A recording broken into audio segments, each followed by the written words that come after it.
Watch this.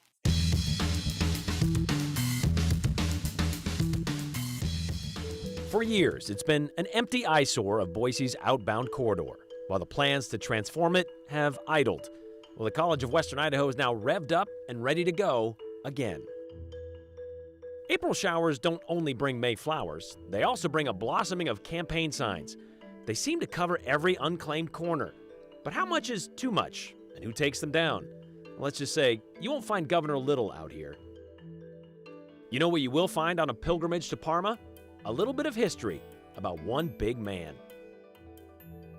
All right, quick, name something that may be as prevalent or more prevalent than campaign ads, but slightly less annoying. How about those campaign signs that have been popping up in your neighborhood like, well, Jack Harlow? Those Vote For Me placards and banners that crowd seemingly every corner, 1 week from primary election day coming up. And we've seen your messages about the political signs, mostly about how you are ready to see them come down. Chief political reporter Joe Paris found out there's not one straight answer as to when these signs need to come down and who does it. Some scoop poop, others mow lawns. But what about these people? Well, they want your vote, and they want your vote so badly that they're trying to make sure you remembered their name. How? By posting political signs everywhere you look. But how much longer will they be up? A voter in Boise texted in with their 2 cents saying, "I can't wait for the primary to be over so we can take down a bunch of these candidate signs that make our beautiful Idaho ugly. They should be limited on how many signs and how early they can go up." News channels get questions about them. Local municipalities get questions about signs. And the bottom line with signs is simply that it is really the candidate's responsibility to understand the laws that regulate signs. Chad Houck is Chief Deputy Secretary of State. He says, for the most part, election signs and rules around them don't really fall under their banner. Those laws don't fall within campaign finance laws, and that's one of the spaces, the jurisdictions of the Secretary of State's office. So the laws that we look at for signs is that they're clearly disclosing who's making the investment in purchasing those signs. That's where you see that paid for by and the name of the campaign or whoever is purchasing those signs, whatever those signs might say. So who is watching for signs that may be in the way or signs that have been destroyed that are essentially just trash hanging on to life on the side of the road? That's all more within the realms of, because we mostly see them on roadways, that's actually the Department of Transportation, the Highway Department, the county highway districts that have that jurisdiction. And that actually falls within Idaho code. The Idaho Transportation Department sent a letter to candidates back in April to remind them of some state codes that deal with putting up signs. Things like not putting a sign on private property without permission, or putting up signs that mimic a traffic sign that could confuse drivers. Signs also need to stay out of the right-of-way of traffic. ITD shares this tip on placing signs in an okay area. Here's the guidance, quote, "If there's a fence running along the highway, you probably shouldn't place signs anywhere between the fence and the highway. If you don't see a fence, but you see power poles along the highway, those are generally placed just inside the right-of-way. So you can use power poles as a general marker and not post signs between them and the highway." ITD says a great thing candidates can do is collect signs after the polls close, adding that they prefer to not send out crews to collect signs, but if those signs remain up long enough, they will be grabbed by ITD and they'll be held onto for 10 days after an election, so campaigns hypothetically could go collect them. Meanwhile, agencies like ACHD ask that signs be placed 40 feet back from an intersection so drivers don't have their vision obstructed. They also ask that signs be taken down 48 hours after the election. So who is supposed to take down the signs? As far as bringing them down, I think that's more of a social pressure. As a political candidate, you don't want to have your name out there, especially if you weren't successful in a primary. You don't want to see your name be the thing that's out littering streets and eventually blowing across the highways of our state. All right, Joe, those ITD rules seem pretty vague, and a lot of that video you showed, that's not 40 feet removed from an intersection, so I don't know who's going to be monitoring that. But what happens after the election if the signs stay up? Well, the advice is to reach out to the campaign. If you see a lot of signs from one candidate, the advice is to reach out to them and say, hey, whether you're aware of this or not, your campaign signs are all over this area, and we'd like to get them cleared. And then, the campaign really should, as we heard in the story, by social pressure, go and clean those up, because nobody wants to see trash on the side of the roads. But as Brian highlighted, there is a little bit of an intricacy of the rules and the enforcement. And to be completely blunt here, Brian, there's no way for ITD and ACHD and other highway districts to run around the entire state and police every street corner. They really are hoping that campaigns and volunteers are being respectful and making sure that signs are out of the way or not distracting drivers. Outside of that, though, it is kind of, take care of yourself. And we will see on May 18th if a lot of these signs start to come down. I've talked to politicians in past years that say, win or lose, they know it's very important that they and their volunteers get out there and clean those signs, because as you heard Mr. Houck talk about, there could be a bad connotation if you lose or win, but your signs are still up weeks later. It's kind of comical at some of these intersections. Like, you could see where water features are completely covered. You don't even get to see the water feature behind all of these political signs. Yes, Eagle Road. I see you've driven by there. A few times. All right, thank you very much, Joe. The Bonneville County Republican Party apparently has been playing by the campaign season rules. It was evident with the sample ballot they sent out last week. On it, their recommendations for who voters should vote for in the next week's primary. A list they came up with, according to their Facebook page, via their vetting committee. They said the committee contacted 57 candidates and reviewed 27 different metrics, and they put in more than 712 man-hours worth of work to come up with these recommendations. And it sort of looks like this. You can see at the top it says, the official Republican Party in blue letters there, right? Adding beneath that, recommends these conservative candidates. The official Republican Party recommends these conservative candidates, like Janice McGeehan, Priscilla Giddings, Dorothy Moon, Brandon Durst, Raul Labrador. The list goes on. Then at the very, very bottom, it says sample ballot, take this to the polls with you. And even smaller white letters, it says Bonneville County Party, Republican Party. Problem is, recommendations are not something the official Republican Party does during primary season. The state GOP being the official Republican Party in this equation. And they're not exactly happy about it. This morning, Tom Luna, the chairman of the Idaho GOP, sent out this email clarifying the party's stance, saying the Republican Party doesn't normally comment on political materials during election season, but they felt compelled to do so because they wanted to be absolutely clear. The Idaho Republican Party does not officially endorse or recommend any candidate in a contested primary election. Any inference otherwise is incorrect, they went on. The flyer in question is confusing and it's misleading to voters, as it makes the appearance the Idaho Republican Party has endorsed those candidates listed, when in fact, it has not, and went on to list all the candidates they have not endorsed that are included on that flyer. Good news, you do have one more week to vet these candidates for yourself.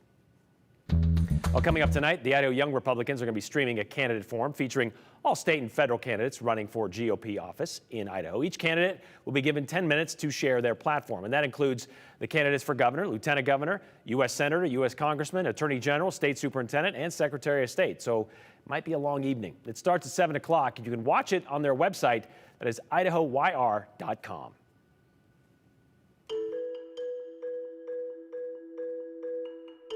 After years of back and forth, the College of Western Idaho says they're ready to start their next phase in Boise on a piece of prime property.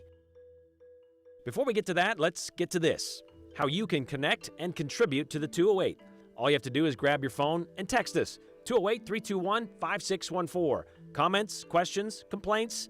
Just be sure to include your name in the hashtag the208, and we'll share a few of your messages at the end of the show. So remember, keep them short and sweet.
Way back in 2015, the College of Western Idaho bought 11 acres of land near downtown Boise for $8.8 million, with the goal to expand its footprint and grow what has since become Idaho's largest higher education institution. But for years, well, that lot has remained pretty empty, vacant. An empty lot now has overgrown weeds, used as overflow parking for Quinn's Pond, stuff like that. But not for much longer. Here's Katya Stepovic. For 7 years now, this plot of land has looked, well, the same. But now the College of Western Idaho is moving forward with a plan that includes finally breaking ground on the 10-acre property in Boise to consolidate the college of nearly 30,000 students into 2 campuses. We have leased facilities. We have partners from the community in these facilities that we've currently renting. But what are we seeing that we see across these counties? Rising costs. And because of the complexity that's involved, the amount of dollars, we want to be good stewards of the resources we have. President of the college, Gordon Jones, says instead of having students spread throughout the valley, they wanted to bring them together to share 2 campuses. We have a lot of facilities that are spread out across Ada and Canyon County. We're going to see if we can actually pull some of that into our facilities here that will be built as a way of offering our students more of a student experience. In 2016, the college had planned to build a 600,000 square foot campus with an academic professional center on their property in west downtown Boise near Quinn's Pond. But a $180 million bond put before voters in Ada and Canyon counties failed by less than 200 votes. We had a facilities levy campaign in 2018. Both of those really were not ultimately the pathway that our community and our stakeholders wanted to pursue. This time's a little different. For their Boise property, the plan is to develop a mixed-use project by partnering with a developer. So we love the location. We've got a real vision for where our private developer community may come alongside. And we're really excited to see how that brings most likely our cyber, tech, business type thematic, given some of the headquarters that are down in Boise and some of the partners. They're also planning on expanding their campus in Nampa, which will include a new health and science building, student learning center, and an agricultural campus. The total cost for the project, around $59 million. To fund the project, CWI will use $10 million in state funds and money from the Idaho's Permanent Building Fund, the CWI Development Fund, and donor funds, to name a few. The growth of this valley means more jobs, more skill, more reskilling, more upskilling. We know that in healthcare, we know that in our agriculture, we know that with all the trades that we do. And ultimately, we don't believe long-term that there should be any reason to pause on what we're doing. Okay, so they didn't get that bond to pass, but they're still going to be using taxpayer dollars to kind of advance this forward. But when should we start to see some of this kind of advancing forward? Well, right off the bat, I think this is really interesting. President Jones was actually selected in December, so they have hit the ground running, at least with his checklist and the things he wants to do. They still need about $44 million in funding, so they're not even close to being there. Even when or if they do get that funding, 3 to 5 years is when we'll start seeing stuff pop up. So, so we still got to wait a little bit before, I guess, ground is even broken there. Absolutely, yeah. That's right. what they're telling me. Well, all the people that drive out of town looking at that empty lot thinking, well, 3 to 5 years, you'll start to see some construction going on there if everything goes according to plan. All right, thanks, Katya.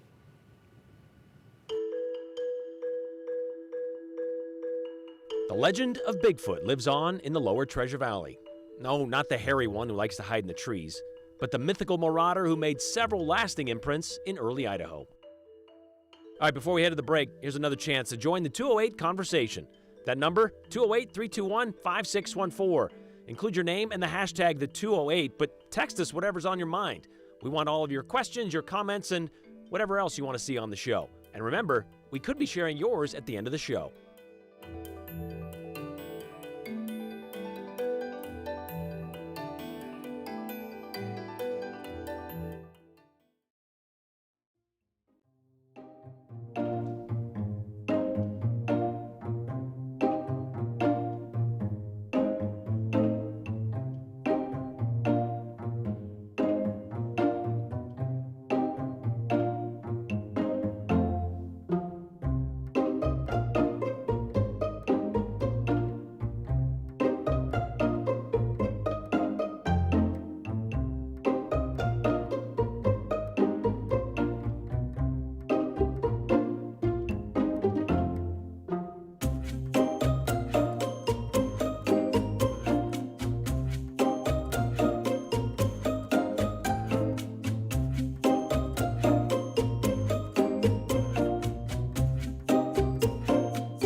Gorgeous picture posted there to our Idaho Weather Watchers Facebook group.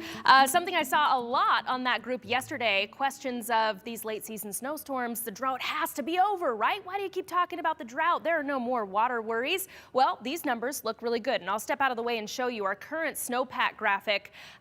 This is the percent of average compared to average for the first part of May. So do keep that in mind. When typically in May, we would have seen a lot of that snowpack be melting off. We're getting this snowstorms, these late season snowstorms, too late in the season. What I'm trying to say is that snow would have been much more beneficial to us if it had fallen in winter like it was supposed to. So just to put it in a metaphor, say a family is worried about a lower income, or perhaps somebody loses their job in the family. Well, they have a great savings in the bank and they'll be okay to get by for a while. But if that savings isn't in the bank and you lose your job, then it's time to worry. And even getting a little part-time work here and there, still living paycheck to paycheck, is still a bit of a struggle. So that's kind of why our water worries are still here. It's helpful, but it's certainly not getting rid of the problem that's been created over the past few years. It's not just about this winter. Current temperature is certainly on the cool side of things, and it will continue to be cooler than average for the rest of the week ahead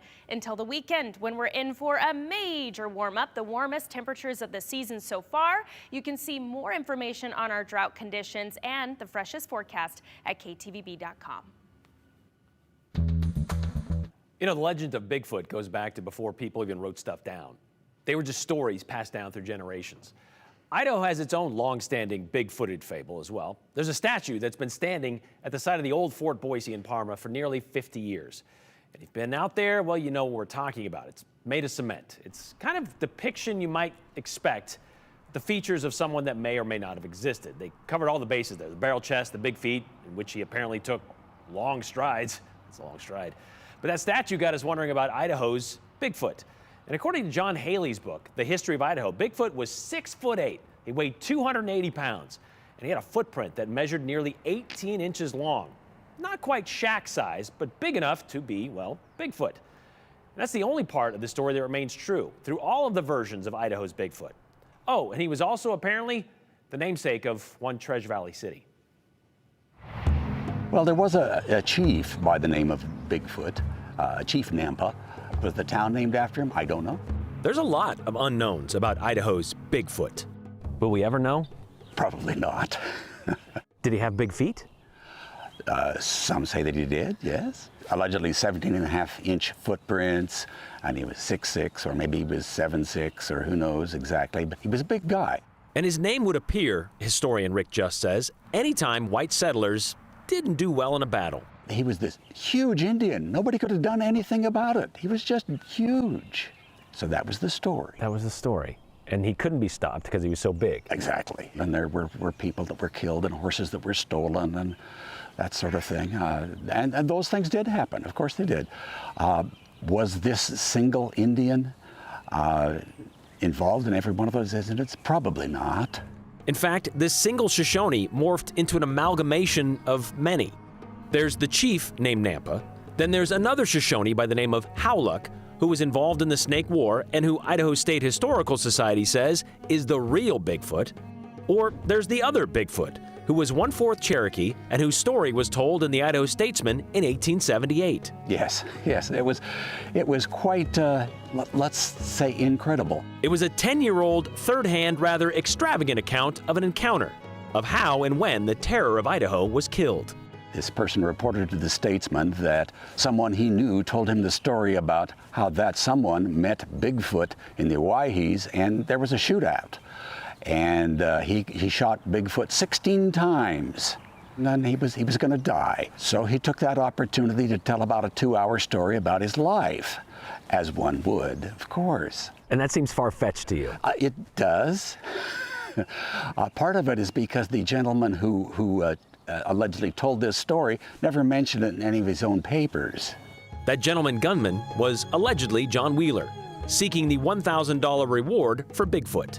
However, he never collected it, so. And no proof it even happened. You know, there was no body, there was nothing like that.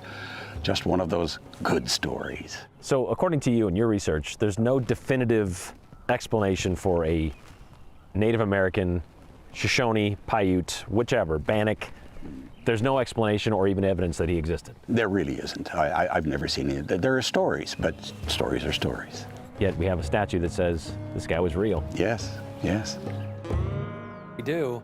Bigfoot statue was big enough deal to be dedicated by Governor Cecil Andrus back in the August of 1974, that is. And there's a lot of details we didn't get into with this story, like why there was a $1,000 bounty on Bigfoot's head that apparently comes from the many coach and wagon robberies he was a part of and the killings Bigfoot did during his time in the Treasure Valley, a lifestyle that stemmed from him allegedly being turned away by the father of a girl that Bigfoot fancied. And why that money was never claimed? Well, John Wheeler was also an outlaw, apparently, and according to the criminal code, one outlaw didn't collect the bounty on another. And the best part of all of this, there's no way to know if any of this is exactly true or how much of it really is, but man, it'd be cool if it was.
All right, final moments of the show. Let's get to your comments you sent in during today's show. A lot of people talking about the signs and the candidates and the kind of mudslinging that's been going on during these primary season. But this one has to do with the endorsement by the Bonneville County Republicans and sending out a flyer that said, here's who you should vote for.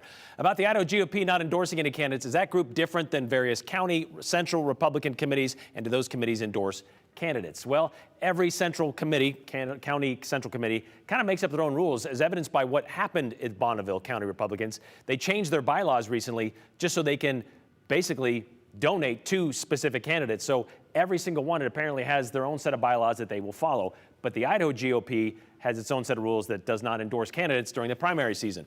Your show today still invokes the real question in Idaho and across the U.S. Who really represents the Republican Party? I guess we'll all have an answer on May 18th, says Steve. I don't know which is more annoying, the signs or the along the roads or the mudslinging commercials, asks Chris, or says Chris. I'm going to go with maybe both are pretty prevalent right now and pretty much in your face. Get used to it, well, at least for another week anyway. Why are the taxpayers paying for political sign removal? Shouldn't the candidates pay for that? Asked Bobby in Boise. And I don't know that they would be. Like I said, if ACHG kind of collects them all, or ITD collects them all 10 days afterwards and holds them basically ransom, because they do belong to the candidate, so I guess they could kind of pick them up and not really, I mean, you're just kind of picking them up. So as for paying for it, I'm not really sure about that. Would it be illegal if someone, I don't know, 48 hours after the election were to spend time knocking down all of those annoying political signs that currently litter our roadways, asking for a friend? Yeah, probably. You wouldn't be doing that. More like damaging somebody else's property, and that's never a good thing. Great news from CWI. The success of this call has exceeded the original expectations. Proud to have been an early supporter, says Lori. Nice job. We'll see you tomorrow.